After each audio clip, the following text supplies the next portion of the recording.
Story recapped here. Today I'm going to show you a drama, horror, sci-fi film called Circle. Spoilers ahead. Watch out and take care.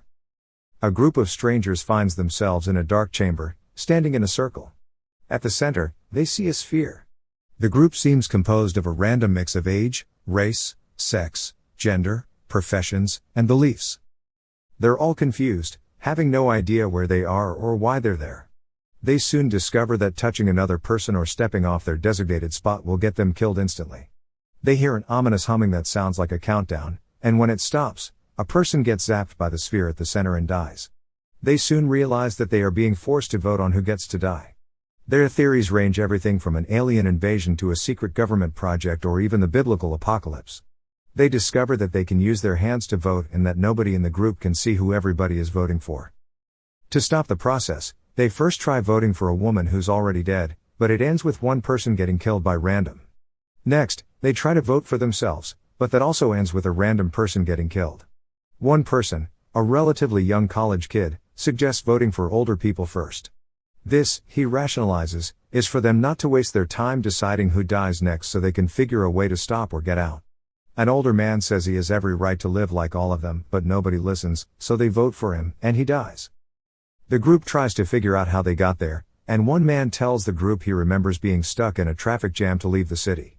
He says people then started getting out of their cars and running, and then he recalls being pulled up and sucked into the sky. He remembers waking up inside some sort of ship and seeing a large number of bodies piled up.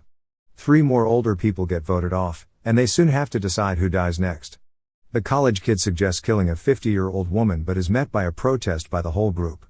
They reckon that with that logic, they'd soon get to people who are 40, then 30. The college kid stands his ground and gets zapped next. A soldier suggests talking about themselves to find clues why this is happening. A lady with a hat agrees, saying maybe they weren't selected at random and that maybe there's a reason for all this. A lady, Beth, begins by sharing things about her. She tells the group where she grew up, where she went to school, her job, and her family. Unfortunately, she still gets voted out and dies.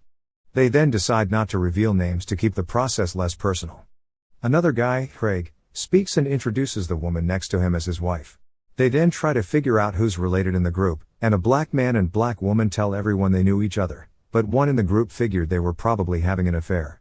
Another older person dies, and they continue. A middle-aged Mexican man talks next, but he can't speak English. Some members think he should go next as he can't contribute to the discussion and waste time. A woman steps in and says she can translate. A man wearing a tie and suspenders says it's a waste of time and even points out that the Mexican might even be an illegal immigrant, but the rest of the group thinks it doesn't matter. He continues by saying the Mexican man probably stole jobs from Americans and keeps rambling about how immigration is destroying the industry. The Asian woman dies next. A police officer speaks and says he recognizes the tattooed man. He tells the group that the tattooed man was charged with domestic abuse for beating up his girlfriend. The tattooed man denies this at first but later admits. He then adds that he also remembers the cop for shooting his friend when they were teenagers. The cop retorts back, saying they were criminals. The tattooed man then says his girlfriend deserved the beating and gets voted out and dies. A blonde woman then suggests maybe they have to figure out who is good and evil in the group. One of the members points out they can't do it as the world is filled with gray, not just black and white. The blonde woman maintains that maybe they had to kill off certain bad people for all of this to stop. A black person suggests sarcastically that they should perhaps kill black people next. The rest of the group disagrees, saying they don't want to bring race into the argument, but the black man says race is always considered. The man wearing a tie says he's just saying it so that they won't vote for him, but he argues that the race card won't help. An Asian man speaks up, saying he's not counting how many Asians are in the group and says being black won't help him in the circle.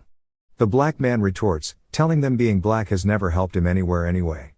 The cop speaks up, saying he's been sick of black people constantly going on about struggling more than everyone else and saying they want things handed to them. Everybody sees his prejudiced views and votes him out. They then attempt to force a tie, voting for the person to their right, forcing all of them to have one vote each, and it still doesn't work. One person still dies at random. One guy sees a man voting for a pregnant woman, and the vote ends up being a tie between the pregnant girl and the man dies. A guy later confesses that he saw the man voting for the pregnant girl, and he voted him out. He deduces that he probably voted for the pregnant girl because the group would eventually end up having to decide the last remaining person alive could potentially be between the pregnant woman and a little girl.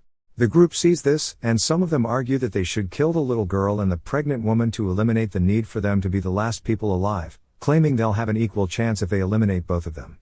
Others think that the pregnant woman and little girl should be the last people to survive and decide to protect them. They then end up staring at the soldier. He gets angry, telling everyone he's spent years risking his life to keep everyone safe. A woman volunteers to die next, and a minister tries to comfort her, saying God is watching over her. A man wearing black calls him out, saying God doesn't exist because if he does, this shouldn't be happening, and calls everyone idiots for believing in God. He then ties with a woman, but it's the woman who gets voted out. The man in black then proceeds to tell everyone that the blonde woman is a porn star, shaming her. They then vote him out quickly. They then consider people with children and families. The man wearing a tie quiz a woman, and she tells him she has a wife. The man then asks the group if a lesbian is worth dying for, clearly trying to signal that homosexuals have no place in the world. The woman then asks him if he thinks she's the only homosexual in the group. The man then gets voted out. They then bring up the choice of who would survive between the pregnant woman and the little girl. A man in glasses says that some people contribute more to society and that their decision should be based on that. The translator woman dies next, and one of them points out that the Mexican should die next as there's no one to translate. A man then suggests that they should team up against the others who want to kill off the pregnant woman and little girl. The group split in two, and one side wants to kill the girl and pregnant woman so they all have an equal chance of survival, and the other side wants the pregnant woman or child to be the last one alive. A tie happens, and the guy in glasses, who thinks they should eliminate the pregnant woman and kid, dies. They continue arguing about who they should let survive, but most of them maintain their decisions. The one-armed guy then dies next. Thinking they're losing, the soldier, who says they should protect the girl and the pregnant woman, decides for their side to vote for the husband, so the wife changes sides. It works, and the wife and husband switch, voting for the black guy. The bearded, long-haired man then questions the truthfulness of the couple being married, citing the impossibility of chance. They quiz them, and they end up admitting they aren't married. The husband tells everyone to vote for the phony wife, but he dies instead. The long-haired man, who wants to kill the kid and pregnant woman, then goes around talking to everyone, getting them on his side again, but a five-way tie happens between the alleged actress, lesbian, soldier, a lady with a hat, and a long-haired man. The long-haired man miraculously wins the tie. After another man sacrifices himself refusing to vote, and only 6 remain, they decide to tie the phony wife and the kid, but a middle-aged man doesn't vote and the phony wife dies. They realize that the middle-aged man has never voted a single time. The long-haired man is determined to kill the middle-aged man, but he doesn't notice the other man signaling the pregnant woman to vote for the long-haired man. The long-haired man realizes it, but it's too late and he dies. The remaining are left with no choice but to vote for the middle-aged man. 3 people, a guy, the pregnant woman, and a little girl, remain. They then contemplate the implications and why they are being put through all of this. The guy theorizes that the aliens probably want to learn about humanity and our morals and ethics. The guy then says that somebody will have to step off their spot once he dies and that the 2 remaining girls will decide. The little girl volunteers to sacrifice herself for the baby. He tells the little girl, Katie, that they'll both step off the platform together. As Katie steps off, the guy quickly moves his hand and votes the pregnant girl out. The girls die, and the guy remains. He sees the baby still consider the baby inside the pregnant woman as part of the decision, and he doesn't hesitate to vote for the baby. The guy awakens outside and sees a group of random people who are probably also survivors of their circles. He joins them, and they all stare off at a distance, where they see a giant flying disc lifting into the sky. Subscribe to watch more videos like this. Turn on notifications. And leave a like, it really helps the channel out. Thank you for watching.